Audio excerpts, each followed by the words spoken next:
Major ports of India Indian geography के लिए बहुत ही इंपॉर्टेंट टॉपिक है और खास करके सारे वनडे एग्जाम्स में 1 मार्क्स के लिए हमेशा ही पूछा जाता है। कुछ पोर्ट्स जो हैं वो हमारे लिए ज़्यादा इंपॉर्टेंट हो जाते हैं क्योंकि वो एक स्ट्रैटेजिक पॉइंट होल्ड करते हैं। पहले ये मैप में हम लोग सब मार्क आउट कर लेंगे कि कौन से मैप कहाँ पे हैं और कौन से पोर्ट्स को कहाँ कहाँ पे बना हुआ है। तो ये कंडला पोर्ट गुजरात में है, 3 पोर्ट महाराष्ट्र में है, एक गोवा में है, एक बैंगलोर में है, कोची है, तमिलनाडु में 3 है, फिर विशाखापट्टनम है, पारादीप, कोलकाता। तो ये मेजर पोर्ट्स जो हैं। Gujarat has 2 major ports. पहला पोर्ट जो है कंडला पोर्ट। कंडला पोर्ट को ही दीनदयाल पोर्ट भी कहा जाता है। दीनदयाल पोर्ट को कंडला पोर्ट में कब चेंज किया गया? एग्जाम्स में ये पूछता है कब चेंज हुआ, तो 2017 में चेंज हुआ। और किस एक्ट के तहत चेंज हुआ था? अगर इंडियन पोर्ट एक्ट 1908 के तहत इसको चेंज कर दिया गया था। और ये पोर्ट जो है, जो कंडला पोर्ट जो गुजरात में है, वो largest port by cargo volume है। ये सबसे ज्यादा कार्गो वॉल्यूम जो है कवर कर रहा है। A satellite port is proposed between the Tuna Tekra and Kandla Creek. Satellite port उसको कहते हैं, मेजर पोर्ट के बगल में एक छोटा सा पोर्ट, आर्टिफिशियल पोर्ट क्रिएट किया जाता है ताकि इसको और ज्यादा फैसिलिटेट कर सकें, ज्यादा से ज्यादा शिप को वहां रोका जा सके। तो एक छोटा सा सैटेलाइट पोर्ट भी वहां बनवाने के बाद चल रहा है। और इसको कंडला पोर्ट को चाइल्ड ऑफ पार्टीशन भी कहते हैं। तो ये एग्जाम्स में बहुत बार ये लाइन रिपीट कर चुका है, चाइल्ड ऑफ पार्टीशन। दूसरा पोर्ट जो है वो मुंड्रा पोर्ट है। ये एक कॉमर्शियल पोर्ट है, प्राइवेटली ओन्ड पोर्ट है। और ये देख लीजिए, ये है यहाँ पे कंडला पोर्ट और ये है यहाँ पे Mundra port. Gulf of Kutch में ही दोनों सिचुएटेड है। तो याद रखना है, अगर मुंड्रा पोर्ट पूछे तो कहाँ मारना है? वो गुजरात में मारना है। और ये एक कॉमर्शियल पोर्ट है, इस बात को भी ध्यान में रखना है। महाराष्ट्र में 3 मेजर पोर्ट्स हैं, जिसमें से मुंबई पोर्ट है, जेएनपीटी है और वधावन पोर्ट है। Mumbai port trust formerly known as Bombay port. Mumbai port trust को बॉम्बे पोर्ट कहा जाता था पहले। Serves as a gateway for trade in western and central India. फिर है Jawaharlal Nehru port trust, JNPT. India's largest container port है। ये जो बड़ा बड़ा कंटेनर आता है उसको होल्ड करने वाला ये लार्जेस्ट पोर्ट है। तो इस पॉइंट को हम लोग को ध्यान में रखना है कि लार्जेस्ट कंटेनर पोर्ट अगर कोई पूछेगा तो जवाहरलाल नेहरू पोर्ट ट्रस्ट हो जाएगा।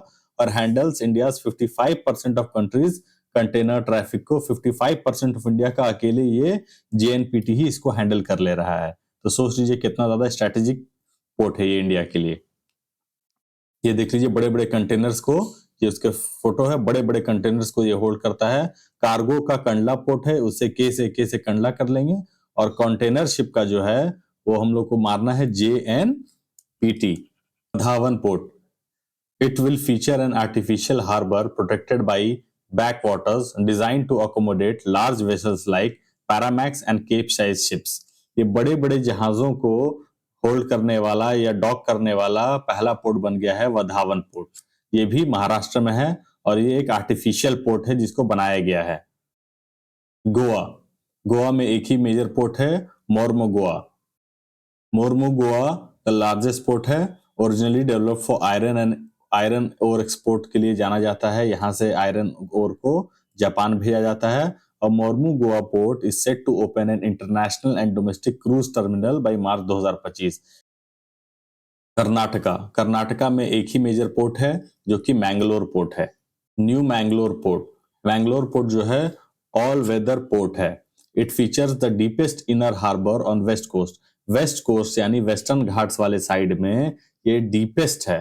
वेस्टर्न घाट्स वाले साइड में ये डीपेस्ट इंडिया का नहीं है, वेस्टर्न घाट वाले साइड में ये डीपेस्ट है। Crude oil, petroleum product, LPG, wood pulp, timber and fertilizers ये सब ट्रांसपोर्ट करता है ये।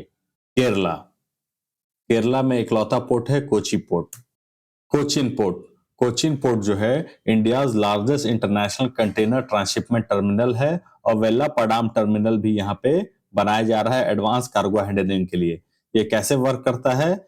एक स्पेशलाइज्ड प्लेस जहाँ पे वेरियस मीन्स ऑफ ट्रांसपोर्ट एक जगह के मिलते हैं। जैसे कि वहीं के पास से ट्रेन भी चल जाएगा, वहीं के पास से बस सर्विसेज भी मिल जाएगा, वहीं के पास से ट्रक्स भी जाएगा। तो सारा का सारा जो वहां पे सामान अनलोड हो रहा है वो विद इन नो टाइम तुरंत डिस्ट्रीब्यूट करके और उसको अपने फाइनल डेस्टिनेशन तक पहुंचाया जा सकता है। Do you know why western Ghat is preferred for ports? Ghats में काथियावाड़ कोस्ट है, कोंकण कोस्ट है, कन्नड़ कोस्ट है और मालाबार कोस्ट है। तो ये जो वेस्टर्न घाट्स है वो आधा पार्ट जो है वो सबमर्जेंट है और आधा पार्ट जो है वो इमर्जेंट है। और ईस्टर्न घाट्स के जो उत्कल, आंध्रा और कोरोमंडल कोस्ट हैं, ये टोटल का टोटल जो हैं ये सारे के सारे वो इमर्जेंट कोस्ट हैं। तो बड़े बड़े शिप्स जो हैं वो इजीली यहाँ नजदीक नहीं आ पाते हैं क्योंकि इमर्जेंट नेचर के हैं, तो इनको ड्रेजिंग बहुत ज्यादा करना पड़ेगा। लेकिन वही वेस्टर्न घाट्स में बड़े बड़े शिप्स इजीली यहाँ तक पहुंच सकते हैं, यहाँ तक, और क्रीक्स की वजह से बहुत अंदर तक आ जाते हैं, तो हम लोग को ट्रांसपोर्ट में इजी हो जाता है। और यहाँ पे सब नेचुरल हार्बर्स हैं और यहाँ पे ईस्टर्न साइड ऑफ घाट में ज्यादातर सब आर्टिफिशियल पोर्ट ज्यादा मिलता है। इसी वजह से वेस्टर्न घाट्स को ज्यादा प्रेफर किया जाता है। The Western Ghats are considered as submergent and emergent coastline, while the Eastern Ghats are classified as emergent coastline. इसी वजह से हम लोग वेस्टर्न घाट्स को ज्यादा प्रेफर करते हैं। 3 major ports: Tuticorin Port, Chennai Port and Innanur Port. Tuticorin Port, Chennai Port and Innor Port. VO Chidambaram port trust को टूटिकोरिन पोर्ट ट्रस्ट भी कहा जाता है। और वीओ चिदम्बरम जो थे एक फ्रीडम फाइटर थे और मैरीटाइम पायनियर थे, जिनको वहां के लोगों ने कप्पा लोटिया तामिजाम नाम का टाइटल दिया था, जिसका मतलब है the Tamilian who wrote the ship. इस बात को याद रखना है, जीके के एग्जाम्स में पूछ सकते हैं। क्या कहा गया था? कप्पा लोटिया तामिजाम, जो कि Tamil man who wrote the ship, इन्हीं के नाम पे टूटिकोरिन पोर्ट को दिया गया।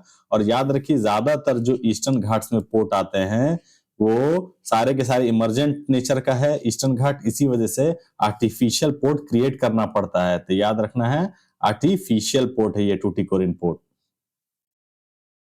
चेन्नई पोर्ट एक आर्टिफिशियल पोर्ट है और मद्रास को तमिलनाडु में चेंज किया गया था 1969 में, ये भी पॉइंट याद रखना है।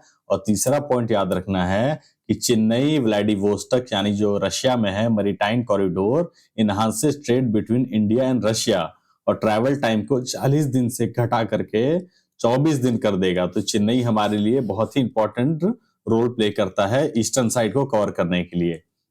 और वहां से हम लोग होते हुए मलक्का स्टेट से होते कहां तक जाते हैं? पैसिफिक ओशन में चल जाते हैं। इन्नोर पोर्ट को अब कामाराजार पोर्ट कहा जाता है, formerly known as Ennore port. और ये India's first corporatized major port है, establish in 2001 to support the thermal coal transport for Tamil Nadu electricity board. ये एक आर्टिफिशियल पोर्ट है और उसके बाद ये एक कॉर्पोरेटाइज्ड बोर्ड है। कॉर्पोरेटाइज पोर्ट का मतलब होता है कि सारा का सारा काम जो है वो प्राइवेट एंटिटी को दे दिया गया है हैंडल करने के लिए कि खुद से हैंडल कीजिए, लेकिन मेजॉरिटी ऑफ द स्टेक जो है वो गवर्नमेंट के हाथ में रहेगा। तो फर्स्ट कॉर्पोरेटाइज पोर्ट है और ये 2001 में बना था। तो ये नया पोर्ट है और हमेशा जो है पोर्ट्स को नॉर्थ से साउथ डायरेक्शन में अरेंज करने के लिए याद रहना चाहिए कि पारादीप, विशाखापट्टनम, चेन्नई, टूटिकोरिन, कोचीन, ये सब पोर्ट नॉर्थ से साउथ में कौन सा पहले और कौन से बाद में पड़ रहा है। एग्जाम्स में अरेंज करने के लिए कई बार एग्जाम्स में पूछा जाता है। तो याद रखना है कि एनानोर पोर्ट जो है वो कॉर्पोरेटाइज्ड पोर्ट है। कॉर्पोरेटाइज्ड पोर्ट का मतलब ये होता है is a public port that has been restructured to have a legal status of a private company.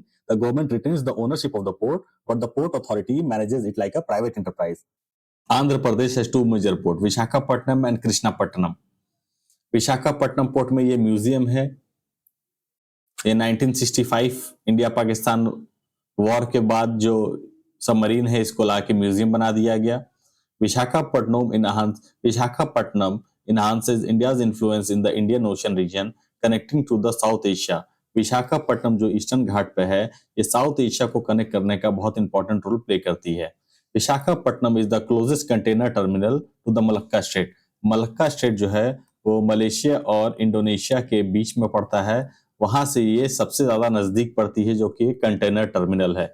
इस सब पॉइंट को ध्यान में रखना है कि ये एक बहुत इंपॉर्टेंट पोजीशन पे है जिससे हम मलक्का स्ट्रेट तुरंत ही क्रॉस कर सकते हैं। इसीलिए मिलिट्री के बहुत सारे जहाज जो है आईएनएस विक्रमादित्य और बड़े बड़े जो सबमरीन्स हैं वो विशाखापट्टनम में होल्ड किए जाते हैं। The port is protected by cyclone by a dolphin nose hill. Dolphin nose hill है, ये एक प्रोटेक्टेड पोर्ट है क्योंकि यहाँ पे नेचुरली वैसे वैसे हिल पॉइंट्स बने हुए हैं जहां से कोई भी अचानक से हमला नहीं कर सकता है।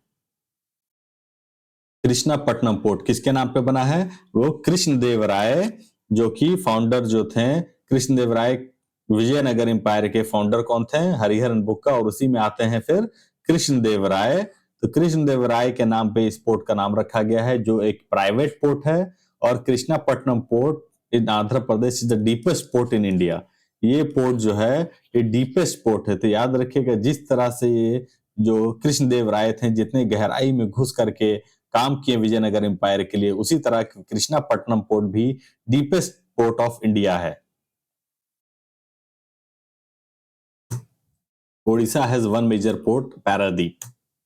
पारादीप पोर्ट, पारादीप पोर्ट याद रखिए, ईस्टर्न घाट में ज्यादातर जो है वो आर्टिफिशियल पोर्ट्स में ही है। It is the first major port on the eastern coast of India to be commissioned after independence. Independence के बाद ये पहला ईस्टर्न घाट का पोर्ट बनाया गया है। इंडिपेंडेंस के बाद कई बार सवाल जो वन लाइनर में घुमा के पूछता है कि ईस्टर्न घाट पे इंडिपेंडेंस के बाद कौन सा पोर्ट बना, तो उसका आंसर होगा Paradip. Paradip port Paradip Port, a key deep water port in Odisha, lies on the bank of Mahanadi. Mahanadi के मुंह पर बना हुआ है ये। और Paradip Port lies at the confluence of Mahanadi and Bay of Bengal। Shyama Prasad Mukherjee port, Kolkata port. Kolkata port को श्यामा प्रसाद मुखर्जी पोर्ट भी कहा जाता है। ये ओल्डेस्ट ऑपरेटिंग पोर्ट है। ये कब बना था? 1870 में अंग्रेजों के ने इसे बनाया था। कोलकाता पोर्ट एक टाइडल पोर्ट है, यानी पानी का उतार चढ़ाव जो बे ऑफ बंगाल का है उससे बहुत ज्यादा इन्फ्लुएंस रहता है। Due to the tidal nature of the Hooghly, Hooghly मिट्टी लेके बहुत ज्यादा मिट्टी का कंटेंट उसमें रहता है। इस वजह से वहां पे कांस्टेंट जो है ड्रेजिंग, यानी कि इस तरह से देख लीजिए, जो समतल जमीन है समुद्र पानी के अंदर, उसको हम लोग को बार बार निकालना पड़ता है क्योंकि बहुत ज्यादा सिल्टेशन होने की वजह से ये धीरे धीरे भरने लगता है। तो इसी को, ताकि बड़े बड़े शिप्स आ सकें, हम लोग को कांस्टेंट ड्रेजिंग करना पड़ता है। श्यामा प्रसाद मुखर्जी कौन थे? Founder of Bharatiya Janata party, जो कि आज भारतीय जनता पार्टी बन चुकी है। इसी के फाउंडर थे। इन्हीं के नाम पे रखा गया है कोलकाता पोर्ट को। Do support small channels, like and subscribe if you like the content. Thank you.